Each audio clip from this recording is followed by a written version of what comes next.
오늘 함께 하실 말씀은 우리 요한복음 1장 1절로부터 3절까지 말씀입니다. 함께 읽겠습니다.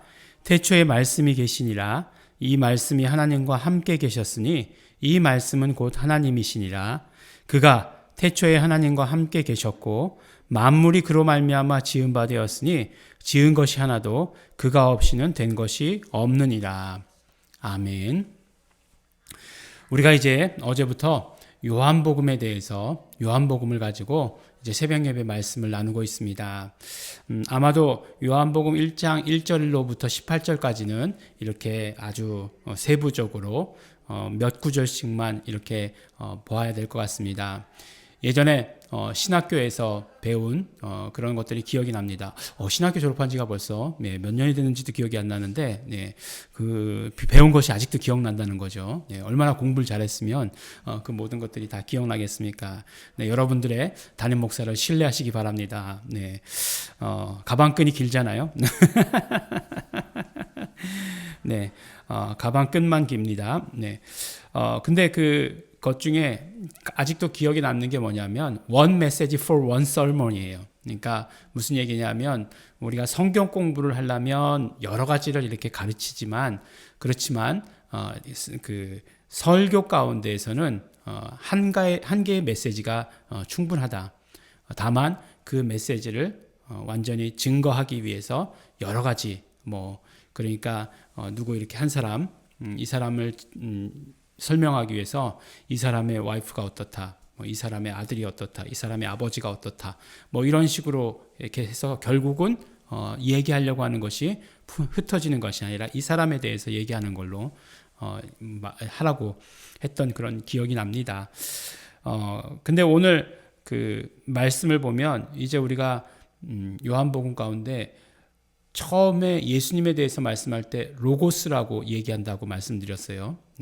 어저께 계속해서 이제 사도 요한을 얘기해야 되는데 사도 바울이라고 2번이나 얘기했죠. 자막 이렇게 친절하게 넣어드렸습니다. 그러니까 여러분들께서 그러니까 이렇게 또 틀어놓고 라디오처럼 들으시는 분들 혹시 계실지 모르겠어요. 그럴 때는 항상 이런 게 잘못됐을 때는 이렇게 자막으로 이렇게 처리해 드립니다. 저도 이렇게 얘기하다 보면 사도 요한, 사도 바울 비슷하잖아요. 그거 아세요? 그 마지막에 사도 요한의 무덤이 어디 있는지 아십니까? 여러분들? 모르시죠? 저도 성지순례를 갔다 오지 않아서 전혀 생각지도 못한 부분인데 사도 요한의 무덤이 에베소에 있습니다. 왜 에베소에 있을까? 반모섬에 있지 않을까? 이렇게 생각하는데 아닙니다. 에베소에 있습니다. 그리고 사도 요한이 가장 오래 사역했던 곳이 어디냐면 에베소입니다. 근데 실제로 너무나 재미있게도 사도 바울이 제일 오래 사역했던 곳은 어디죠? 마찬가지로 에베소예요. 그럼 누가 더 길게 에베소에서 사역했을까요? 당연하죠. 사도 바울은 로마로 유배 가서 거기서 이제 목이 잘려 죽었고 우리가 잘 아는 대로 사도 요한은 끝까지 남아서 이제 그 요한 계시록까지 쓰시지 않습니까? 그러니까 훨씬 더 사도 요한이 오래 그곳에서 사역했다라고 하는 것을 우리는 알 수 있습니다. 이건 뒷이야기니까요. 그런데 어쨌든지 간에 왜 얘기하려고 사도 요한과 사도 바울이 그렇게 겹친다 이 얘기예요. 겹칩니다. 이렇게 많은 부분에서 겹쳐요. 이제 사도 요한은 예수님을 이야기할 때 예수님이 누구이신가에 대해서 말씀할 때 로고스로 말씀하셨어요. 첫 번째로. 그러니까 로고스로 말씀하신 그 뜻이 있다는 사실을 우리가 말씀을 통해서 들었죠. 왜 예수님을 로고스라고 말했느냐? 그냥 예수가 계셨다라고 이야기하면 단순히 예수라고 하는 그 이름만 이야기하는 거예요. 우리가 말하는 그 예수 이름 아니고요. 그냥 예수라고 하는 이름만 말하는 거예요. 그러면 예수라고 하는 이름 가운데 이름만 이야기해서 예수님에 대해서 알 수 있습니까? 그렇진 않죠. 우리가 누구를 어떤 사람에 대해서 소개받을 때 누굽니다 라고 이렇게 이름을 이야기하지만 그것은 관계의 시작이지 그 이름이 모든 것을 다 알려주진 않죠. 제가 누굴 만나가지고 안녕하십니까 저는 김채연입니다 딱 이렇게 얘기했는데 어유 이렇게 놀라운 분이시군요 이렇게 얘기할 사람은 아무도 없다는 거예요.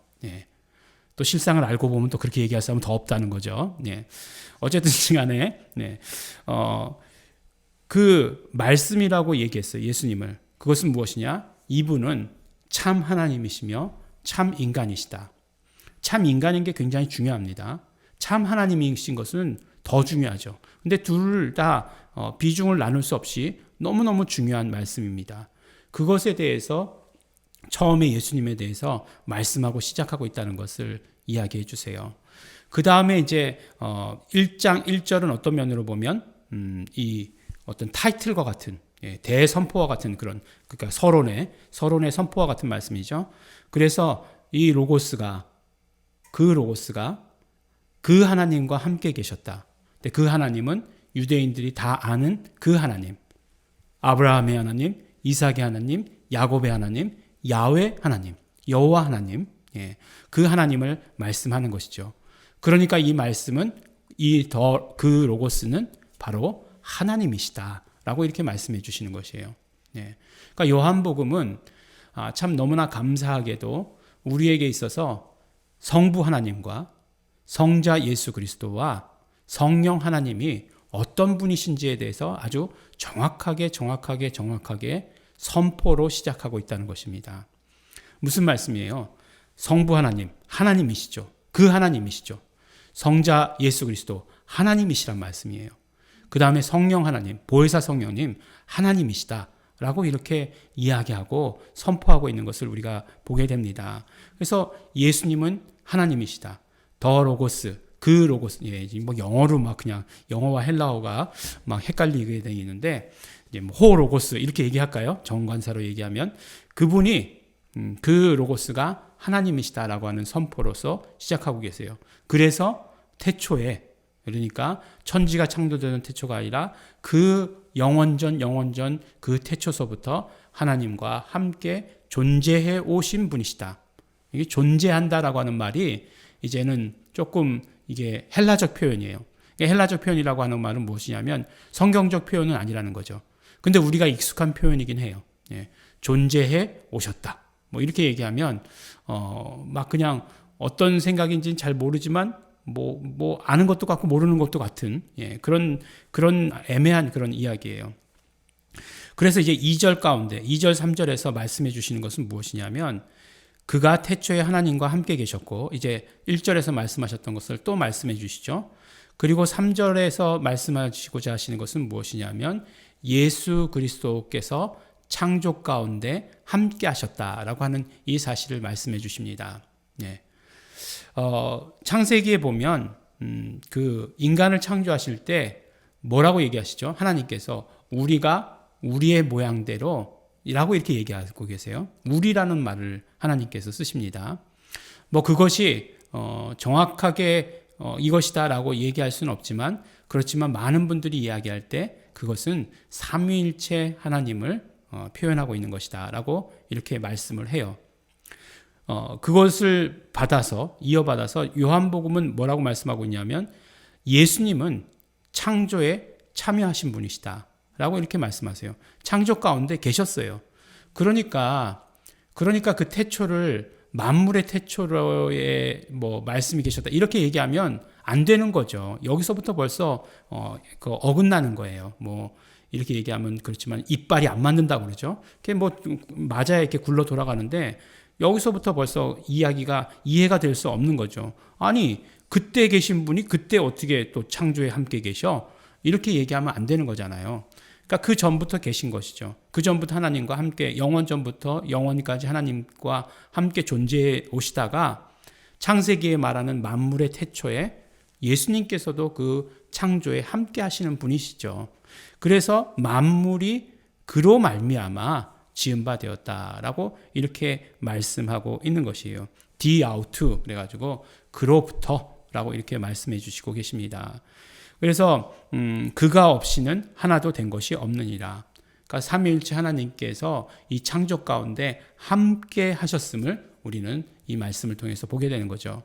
그리고 또 이야기하려고 했던 것은 로고스이신 예수님, 그 예수님께서 창조 가운데 함께 하신 분이시다라고 하는 것을 말씀해 주십니다. 골로새서 1장 16절. 그래서 이 말씀과 동일한 말씀이 사도 바울의 골로새서의 가운데 있죠. 뭐라고 얘기하고 있습니까? 만물이 그에게서 창조되되 하늘과 땅에서 보이는 것들과 보이지 않는 것들과 혹은 보좌들이나 주관자들이나 정사들이나 권세들이나 만물이 다 그로 말미암고 그를 위하여 창조되었다라고 이렇게 얘기하고 있습니다. 그러니까 골로새서 1장 16절 말씀 보면 모든 만물이 다 그 안에서 창조되었다는 거예요. 예수님 안에서 창조되었다. 그리고 그로 말미암아 창조되었다. 그리고 그를 위해서 창조되었다라고 이렇게 말씀해 주십니다. 모든 피조물들이 거기 얘기하고 있지 않습니까? 하늘과 땅에 보이는 모든 것들과 보이지 않는 것들과 혹은 보좌들이나 주관자들이나 정사자들이나 권세들이나 다 이 모든 것들이 다 예수님 안에서 예수님으로부터 예수님을 위하여 창조되었다라고 이렇게 말씀해 주십니다. 모든 피조물은 누구를 위하여서요? 예수님을 위해서, 이 땅에 오시는 예수님을 위해서 창조되었다라고 이렇게 사도 바울은 이야기하고 있습니다.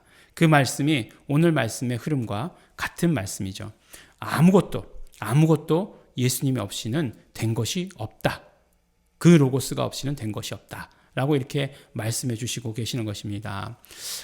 예수님께서, 하나님께서 우리의 창조주이신 것 너무나 당연하죠. 그런데 그 창조 가운데 예수님 함께 하셨다라고 이렇게 말씀하시는 것이고, 하나님께서는 그 창조를 왜 이루셨느냐? 바로 그를 위하여라 라고 하시는 그 말씀으로 우리에게 말씀해 주시고 계십니다.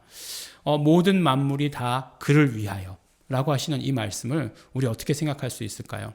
우리가 창조되었죠. 우리는 또 어떻게 해요? 새 사람으로까지 창조되었습니다. 그 목적이 뭐라고요? 그를 위하여. 누구요? 예수님을 위하여라고 말씀하고 계십니다. 우리의 창조 목적을 아는 건 너무나 중요하죠. 우리가 왜 창조되었는가? 무엇을 위해서 창조되었는가? 아는 건 너무나 중요합니다. 그런데 오늘 말씀 가운데 분명하게 성경은 말씀해 주시고 계시죠. 우리가 예수를 위하여 창조되었다라고 말씀해 주시고 계십니다. 그러니까 우리의 삶이 어떻게 살아야 되는가?